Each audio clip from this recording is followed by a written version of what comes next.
Good morning, and thank you for attending my talk today. I am Dr. Evan Bolton, Program Head of Chemistry at the National Center for Biotechnology Information, which is part of the U.S. National Library of Medicine. NCBI is the home of many resources, including PubMed, PubMed Central, clinicaltrials.gov, GenBank, and PubChem.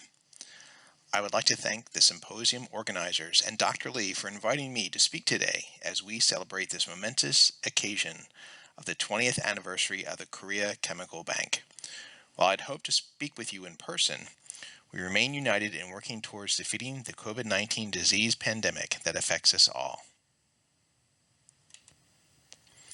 PubChem is a massive chemical information resource specializing in the biological activities of chemical substances with more than 100 million unique chemical structures from more than 750 different data contributors.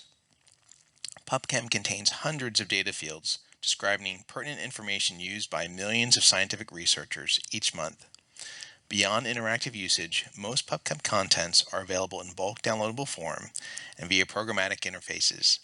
When possible, PubChem also provides machine-readable resource description framework, also known as RDF, formatted data for interoperability with the semantic web.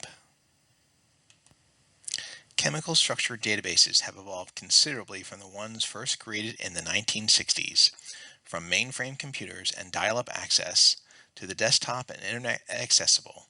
This evolution has created new opportunities to quickly assess and harness what is known. This evolution has not stopped and continues today. If you were to make a new scientific resource in the 2020s, it would need to consider availability in the cloud. Any interface will need to work on touchscreens of any size. The data will need to be machine interpretable to allow machine learning and AI technologies to be applied. The FAIR principles of findable, accessible, interoperable, and reusable mean that you will need to pay attention to search engine optimization, provide programmatic interfaces, use standards-compliant approaches, and specify a clear data use license. The scientific resource will need to be open such that other resources can integrate with it and exchange data. It will be important to note nearly all of these were not major considerations when PubChem first started. As an archive, PubChem has two primary databases, Substance and Bioassay. Substance contains chemical substance descriptions and associated data. Bioassay records describe experiments performed on chemical substances. Given that each data contributor can provide their own version of the same chemical substance, a derived database compound contains the set of unique chemical structures found in substance. Each compound record acts as a primary key, allowing information from many contributors to be integrated together. The breadth and depth of information inside PubChem is considerable.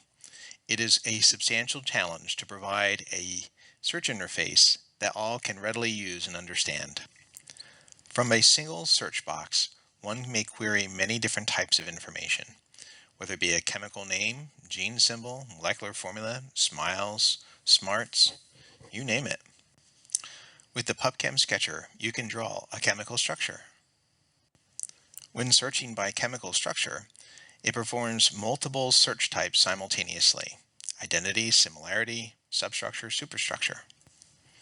The autocomplete capability within PubChem is smart enough that as you continue to type, the collections that are available and matching your query will appear. When performing a search by text, such as a chemical name, it looks across multiple collections and provides the most likely answer to the top. PubChem Search arranges results in different collections as tabs. Selecting one allows you to view the results in that set. Within each given collection, there are custom sort options and filters.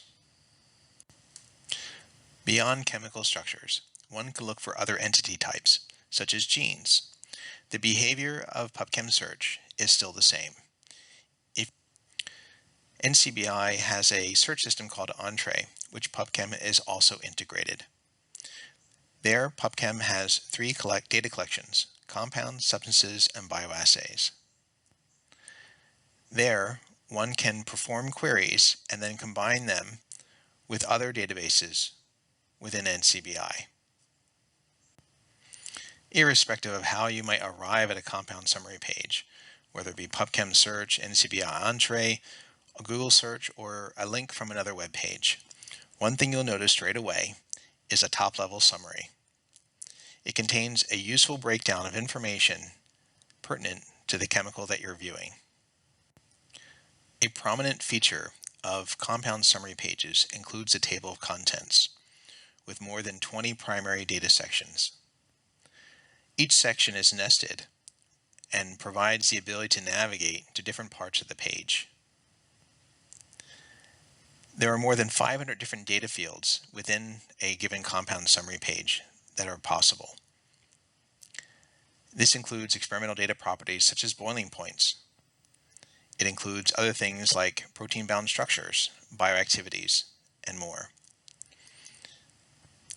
The literature section of a compound summary page can be rather extensive and includes links to individual articles from different scientific publishers that have been contributed. Also provided within the literature section are co-associations to genes, diseases, and other chemicals that have been computed by PubChem using the PubMed corpus. For those researchers with chemical safety in mind, PubChem provides an alternate data view called the LCSS, or Laboratory Chemical Safety Summary. This link, when available, is located at the top and provides an alternate view to PubChem contents focused towards laboratory safety. PubChem provides summary pages for different entity types.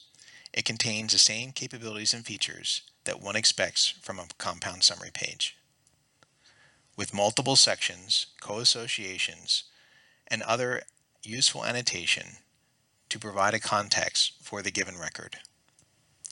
There are many page types with similar capabilities and features throughout all.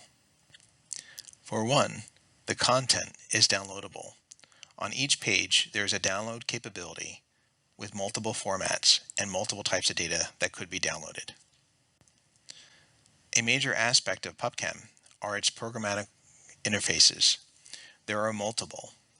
The two most popular are PubView and PubRest. PubView provides access to the annotations found inside PubChem, where PubRest provides access to the archival records. With so many different data sources, it should be no surprise that PubChem provides an interface to search and work with individual data sources inside PubChem. Each data source inside PubChem has a summary page, which indicates metadata associated to that data source, as well as a summary of what information they have contributed. In addition, one can access or even download the information provided by a different data contributor. Each record from a given data source also has an accessible page inside PubChem. In some cases, it includes additional information that might not be available inside a PubChem page. Another type of annotation inside PubChem includes those associated to hierarchies.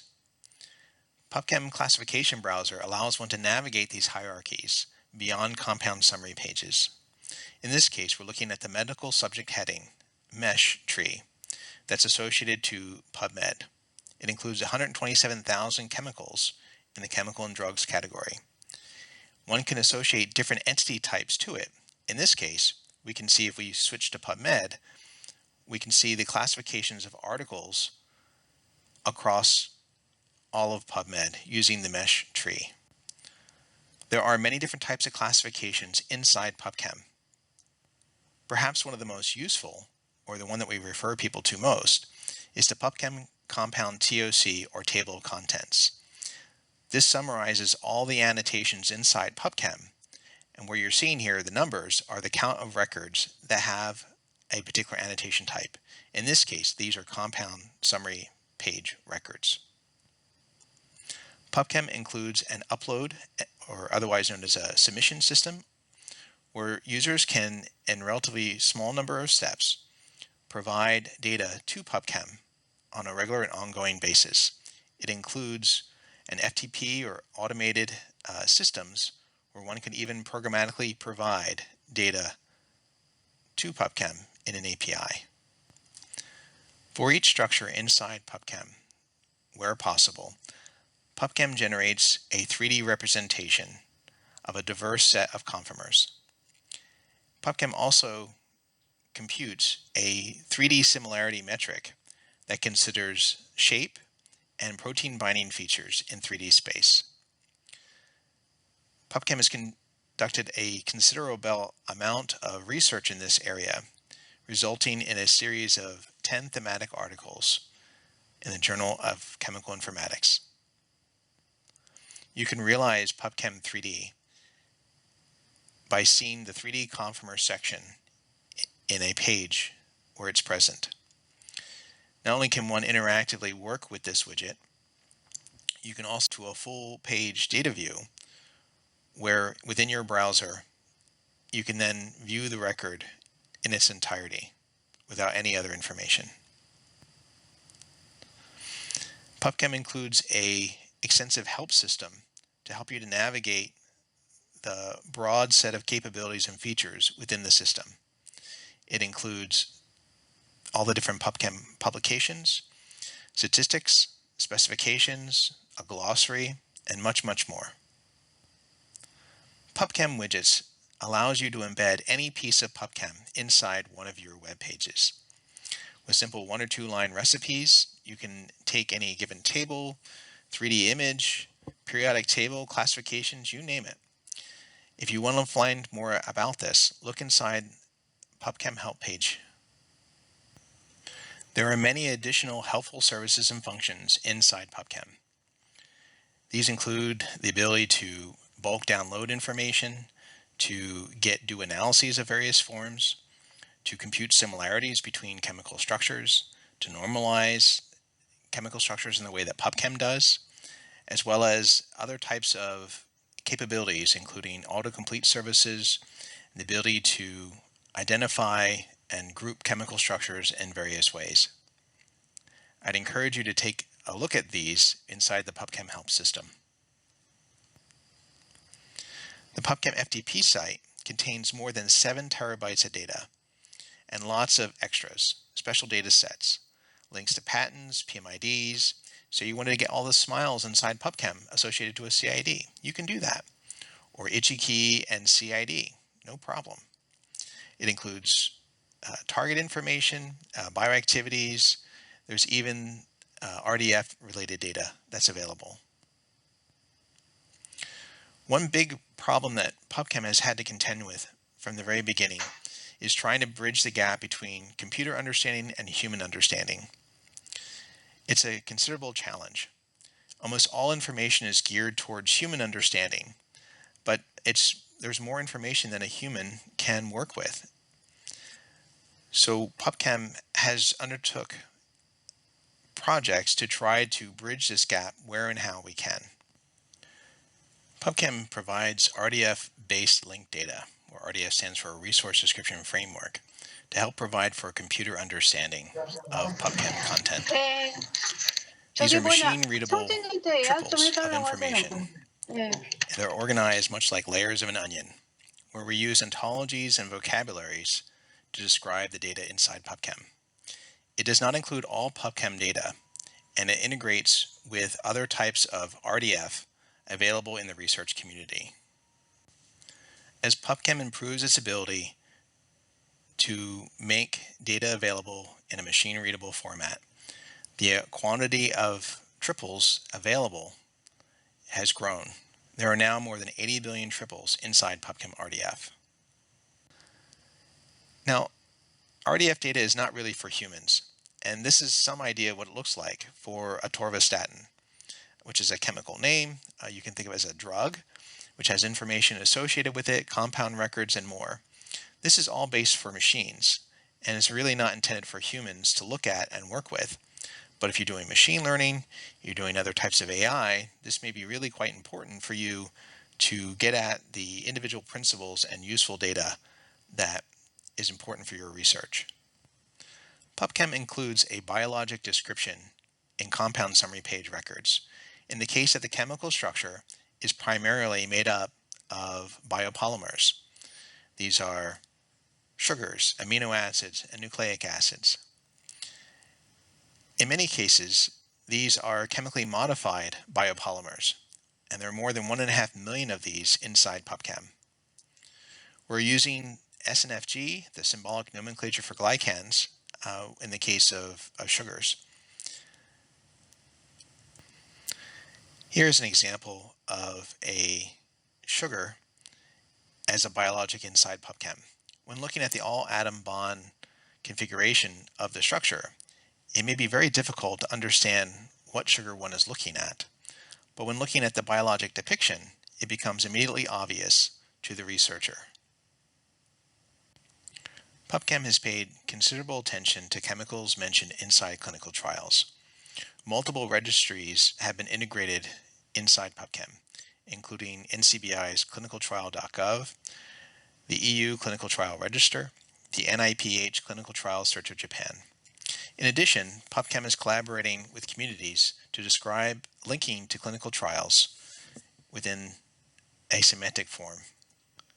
Nearly to the day, PubChem is 16 years old. Many of the considerations today didn't exist when PubChem started. PubChem has had to continue to evolve. We've had to backfill many capabilities and features now considered to be standard inside an aging system. One thing that PubChem has been working towards recently is to improve the fairness of data. We've been adding licensing information. We've been expanding our programmatic interfaces. We've been improving the machine accessibility of information, integrating various types of standard terminologies and ontologies, as well as working towards improving standards. We've been using an evidence-based approach to try to make sure that there's proof for every entity inside PubChem. In addition, we want to make sure that the links between a chemical and a given biological target or a chemical in disease or a biological target in disease are somehow backed with some form of proof by an authoritative, curated source or otherwise found within articles that would help to give a context to information. PubChem has had to change considerably as a function of time. We've included authoritative identifiers where and how possible. We provided extensive programmatic APIs. We've added RDF-linked data where possible, and we have really rich provenance information. We've helped to integrate all this together as a resource. So what does this mean? So what we've done is we've made data accessible by humans and machines. Data can now be automatically linked and aggregated from different sources at huge scales. Data are also both increasingly semantically and syntactically parsable. And I would argue PubChem helps make data fair. A great deal of effort is also going towards improving the standards which we depend on to make PubChem run. We've been working with the IUPAC, International Union of Pure and Applied Chemistry, on multiple levels. The IUPAC ITCHY project, we've been working since pretty much the beginning. We've been also helping to ensure that file format flavors such as SMILES are more interoperable as they continue to diverge between different vendor implementations. We've been working with the PSOI Alliance with the Helm format to better describe biological monomers. And we've been helping to work with GlyToucan with the works line notation and trying to define the barriers as to when you have a glycan or a sugar versus when you have some other type of entity. But it's one thing to think that PubChem as a technology can organize and provide data, but it's not really about databases. It's more about the people. It's about the communities, their use cases, their workflows, and what can we do to help? With that, I'll give you some parting thoughts. PubChem does a lot, but there's still so much more to do and to improve. Data quality, machine readability, improving standards, the fairness of data.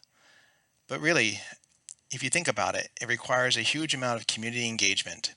And for some time to come, there will be opportunities to improve PubChem and the overall research data ecosystem as a whole. I would like to acknowledge the PubChem team, as well as past PubChem group members, for making PubChem possible. Special thanks also to our software collaborators, to biohackathon attendees and organizers, our RDF collaborators, all PubChem contributors and collaborators, but also NIH and the National Library of Medicine for support. Thank you very much for listening to my talk, and I'd be happy to take any questions you might have at this point.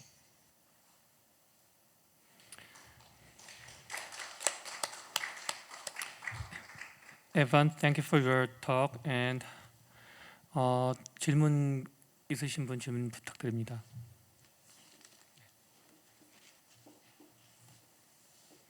So hello, Evan. This is Lucy Han. I'll translate questions if there's any from the audience. Thank you for the interesting talk, and just a quick question. As far as I know, there is a Campbell database in EBI. So I was wondering, so what is the difference between Campbell database and the PubChem database? Thank you. Well, there are a number of differences between Campbell and PubChem. A primary difference when you look at the bioactivity data content is that PubChem includes negative data, whereas the Campbell database tries to always only include secondary data. So they try to avoid any screening information or non-active compounds. PubChem is also considerably larger and includes many additional data sources than the Campbell database does. The Campbell database is actually found inside PubChem, and a subset of PubChem is found inside the Campbell database. 혹시 다른 질문 있으실까요? Is there any question from the floor? So if not, we've collected questions in advance, so I'll read those questions to you. Question number 1. Is RDF the best way to integrate different types of databases? PubChem considers RDF as a form of basically a file format flavor. It is a way to provide information content. It contains a huge advantage because when you semantically describe things using an ontology, you can use reasoners, so-called ontological reasoners or RDF reasoners, to do very intense analyses that would be difficult, if not impossible, to do within a normal relational database.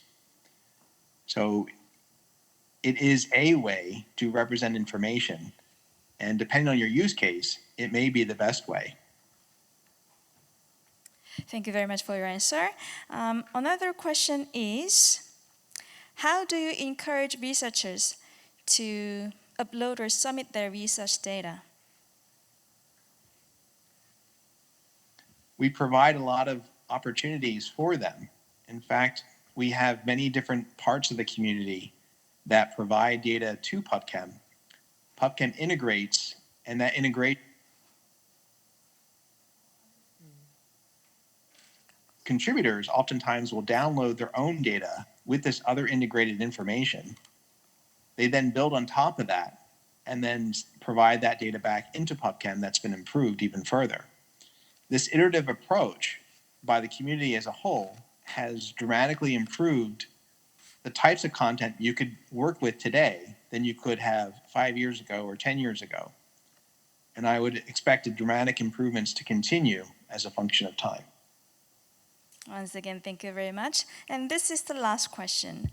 Recently, the Korean government decided to establish a biodata station, which primarily collects data from public biobanks, including the Korean Chemical Bank, Cell Bank, Microorganism Bank, and Animal Bank, etc., similar to NCBI. If you could give any advice or a comment for the Korean government so that this biodata station can be successful.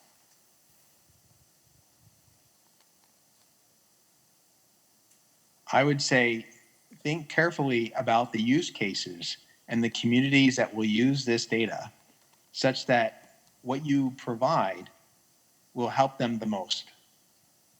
If you're interested in downstream analysis, machine readability will be critically important for people to use machine learning and AI.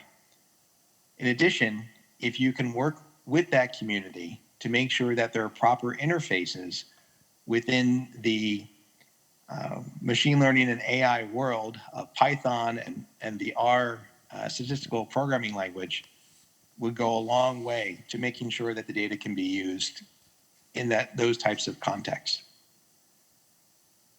So thank you very much for joining us today. Good night. My pleasure. Thank you.